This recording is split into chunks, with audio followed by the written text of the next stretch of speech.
বন্ধুরা আর একটা gift opening video নিয়ে এসেছি। এটা হলো একটা মানুজির গাড্ডিওয়ালা চিপস।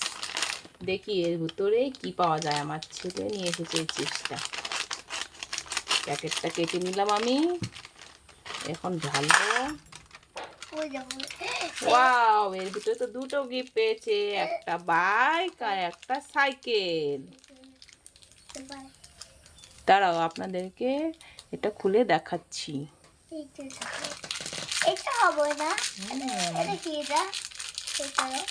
দাঁড়াও, এটা হলো বাইক। চাকাটা লাগিয়ে দেখাচ্ছি। এই দেখো একটা সাইকেল, আর এই যে একটা বাইক, চাকাগুলো আমি লাগিয়ে দিয়েছি। বন্ধুরা দেখেছো, এই 5 টাকার চিপসে দুটো গিফট পেয়েছে। আমার ছেলে খুবই খুশি। দেখে নাও আমার ছেলে কেমন খুশি। নাও বাবা তোমার কারি।